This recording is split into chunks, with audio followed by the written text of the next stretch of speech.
Rome, 352 AD. Amidst the blistering summer heat of August, the impossible happens. Snow begins to fall, blanketing a single hill in white powder while the rest of the city bakes under the Mediterranean sun. A wealthy Roman patrician and his wife witness this miracle in stunned silence.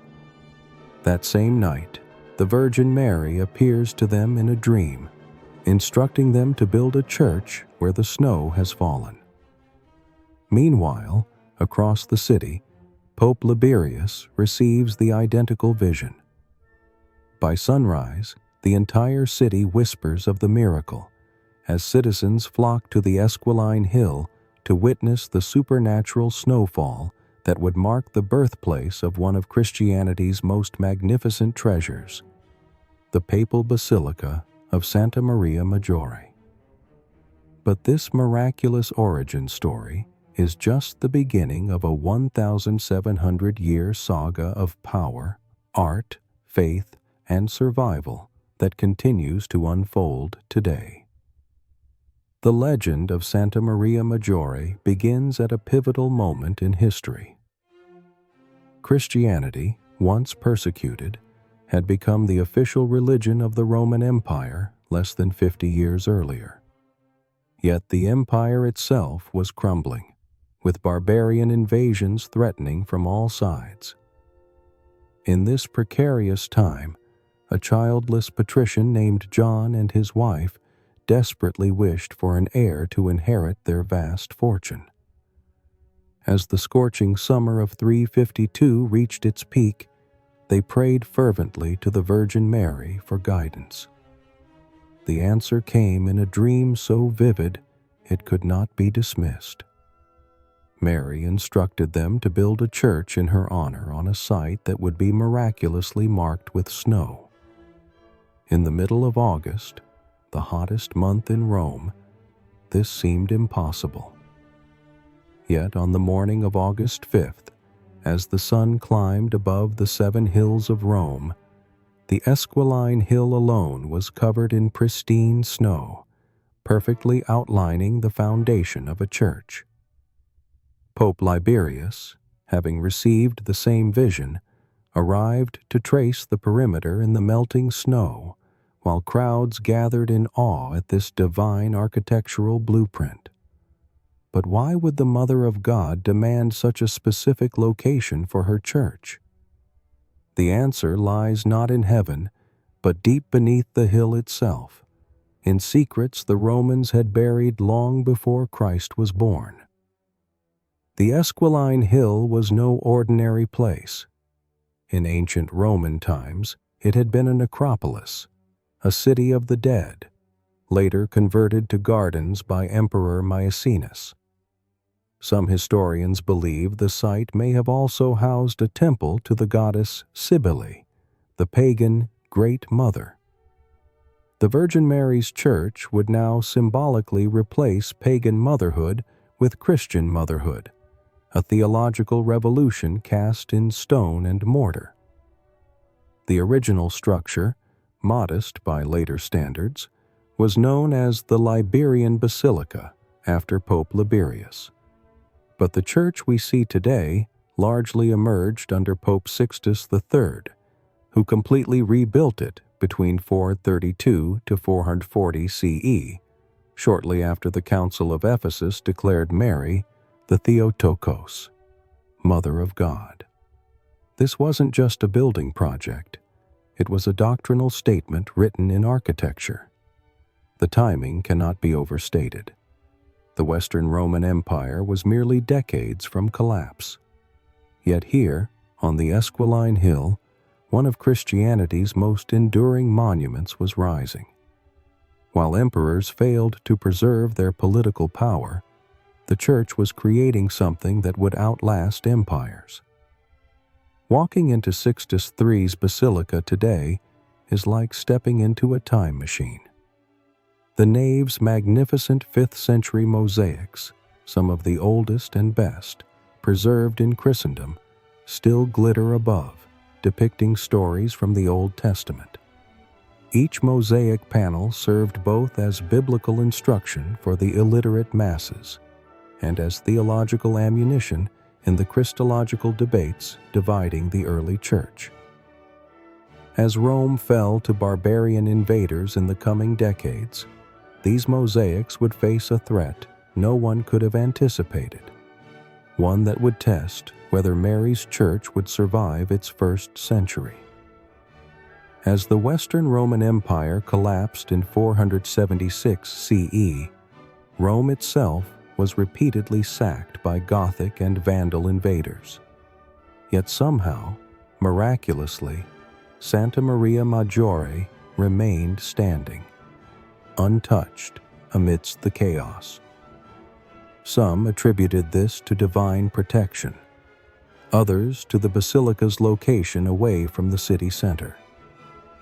Whatever the reason, while the Forum and Colosseum were stripped for building materials, the basilica's mosaics continued to shimmer in the candlelight, a golden memory of Roman glory preserved in sacred space. During the Byzantine reconquest under Emperor Justinian, the basilica gained even greater significance. Pope Gregory the Great, during the devastating plague of 590, carried the icon of Salus Populi Romani, salvation of the Roman people, in solemn procession from Santa Maria Maggiore through the infected streets. According to legend, the Archangel Michael appeared above Hadrian's mausoleum, sheathing his sword to signal the end of the plague. The basilica had become not just a church, but a spiritual fortress protecting Rome itself. But the darkest chapter in the basilica's history was yet to come, a period so chaotic that the very existence of Christianity in Rome hung in the balance, with Santa Maria Maggiore standing as the last, desperate hope for a faith under siege. The 9th and 10th centuries brought new terrors. Saracen raiders penetrated to the gates of Rome, looting churches and monasteries. The papacy fell under the control of corrupt noble families. Yet through this period, later called the Dark Ages, Santa Maria Maggiore maintained its liturgies, its treasures, and its position as Rome's premier Marian shrine.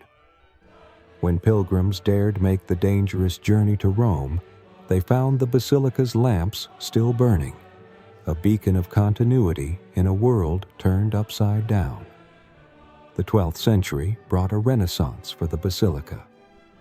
The magnificent cosmatesque floor, a geometric marvel of colored stone and glass, was installed, creating a pathway of light leading to the altar. This was followed by the construction of the bell tower between 1220 and 1300. At 75 meters, it remains the tallest in Rome to this day. Towering above the medieval city, its bells marked the rhythms of sacred time, audible for miles across the Roman countryside. But even as the basilica reached new heights, literally and figuratively, an unexpected treasure was buried within its walls, one that would remain hidden for centuries, waiting to be rediscovered.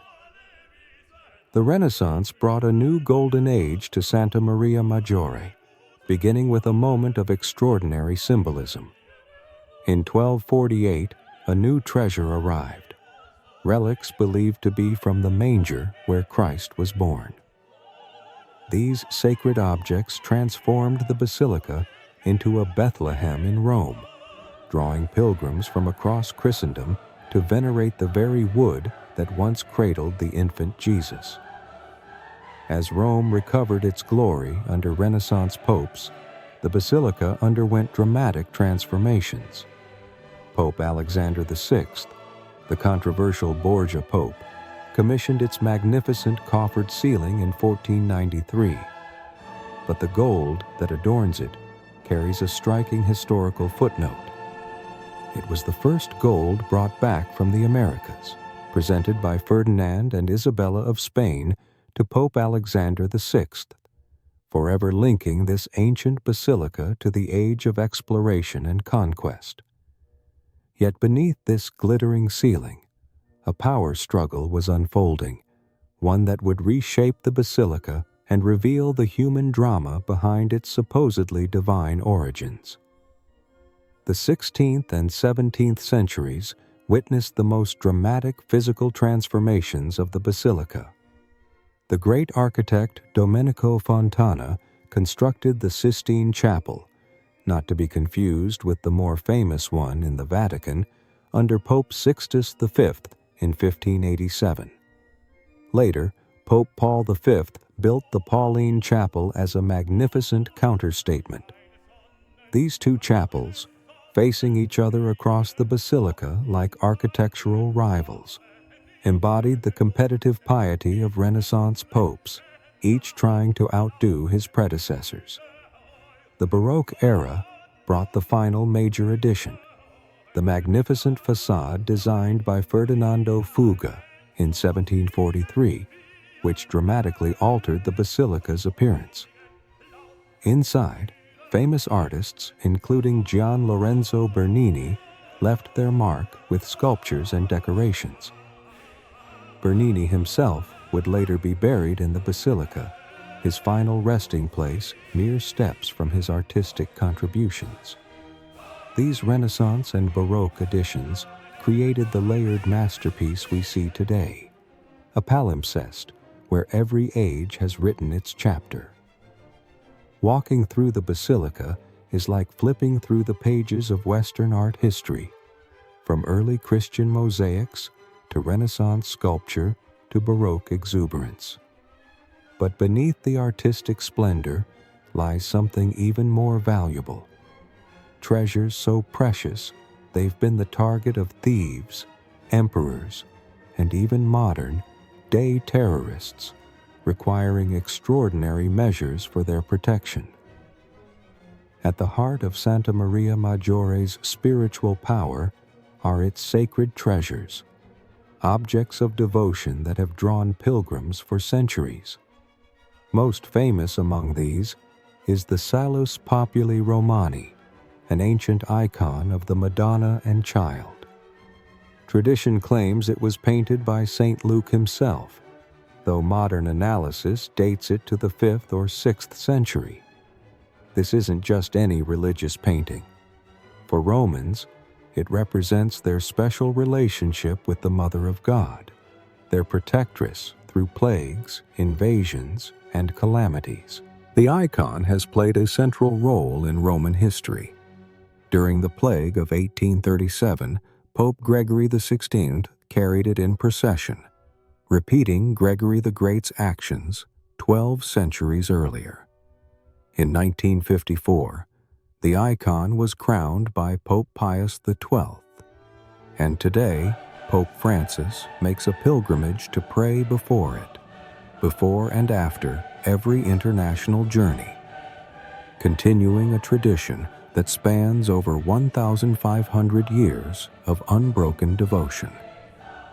But the most controversial treasure of Santa Maria Maggiore lies hidden beneath the high altar, relics that, if authentic, would be among the most significant archaeological finds in Christian history, yet remain shrouded in secrecy and debate.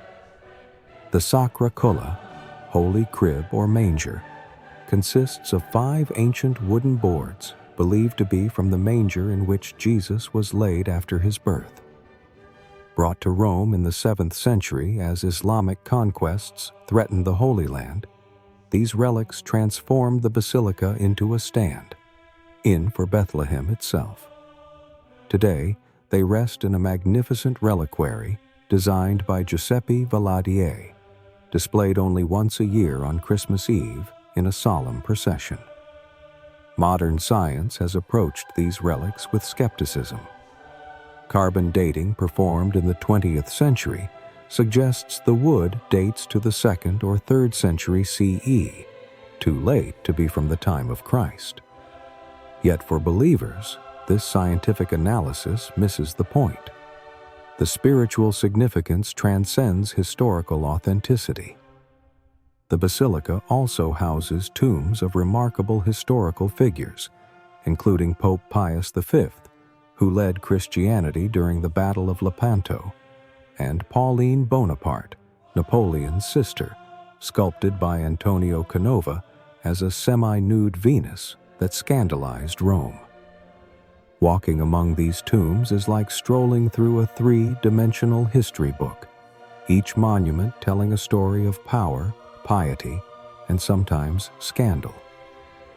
While these treasures have survived centuries of war and turmoil, the basilica's greatest test would come not from barbarian invaders or medieval chaos, but from the modern era, when political revolution threatened to erase 1,500 years of history in a single devastating moment.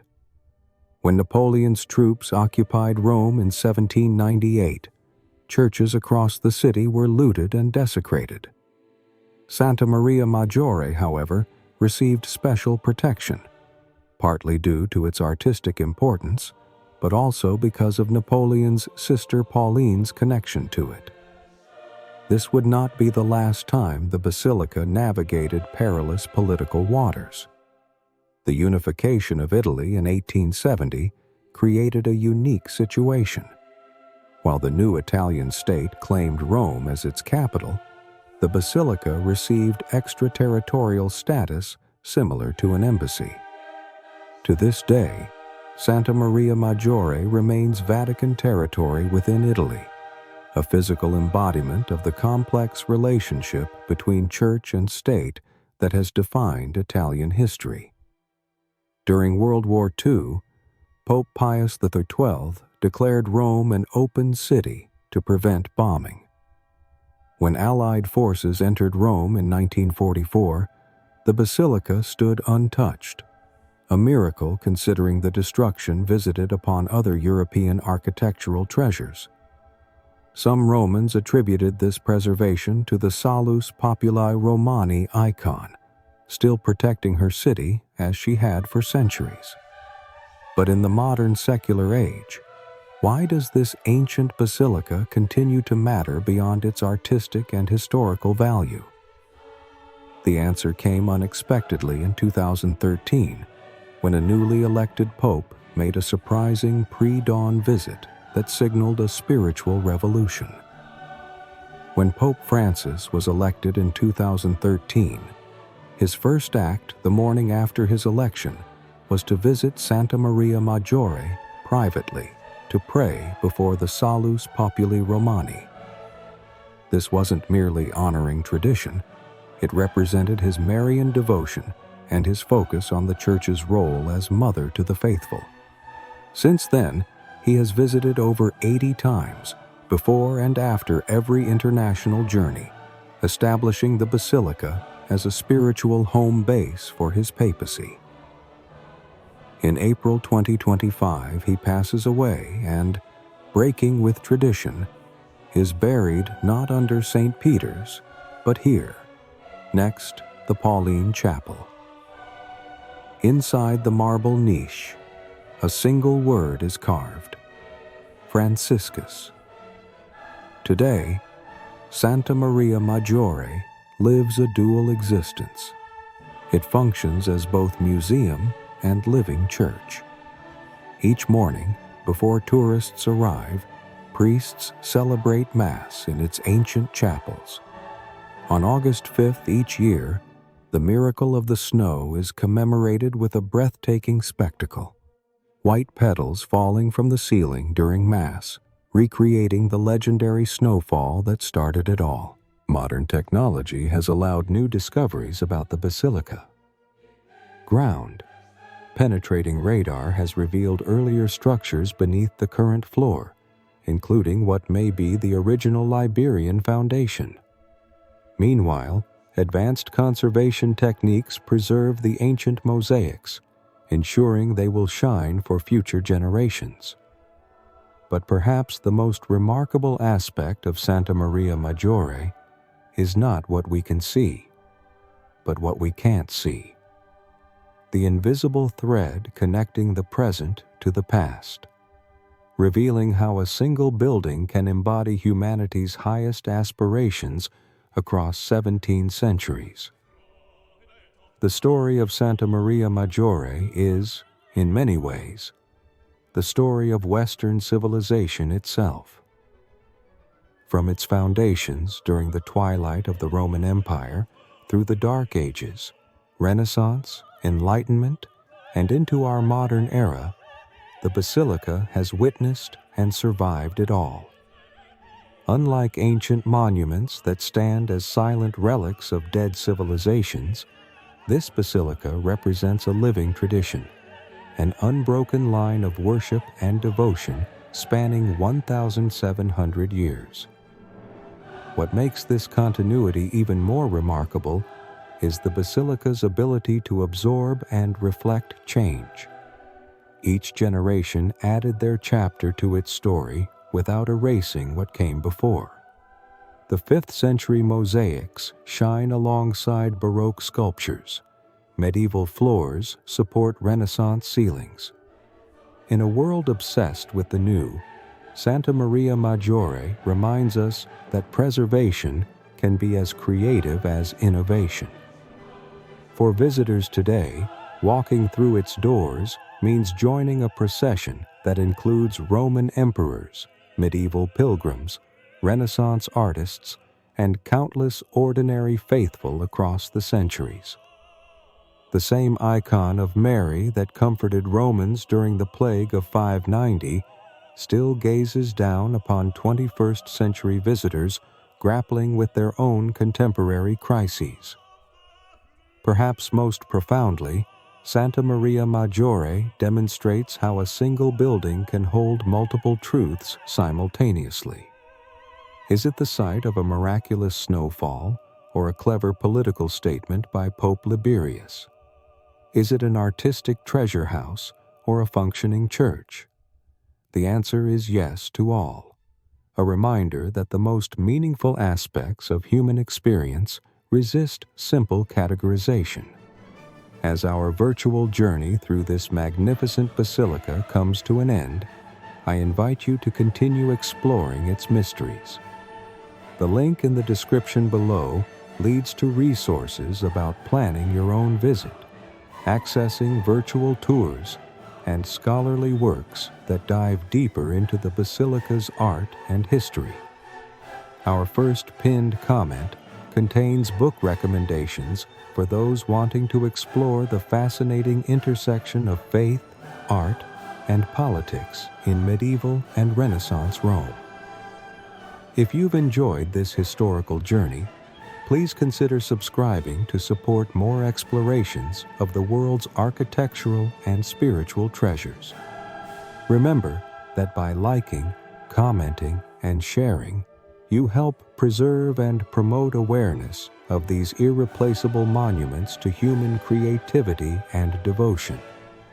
For as the snow that fell on that August night in 352 eventually melted away, the basilica it inspired continues to stand, a reminder that some miracles, whether divine or human, are built to last.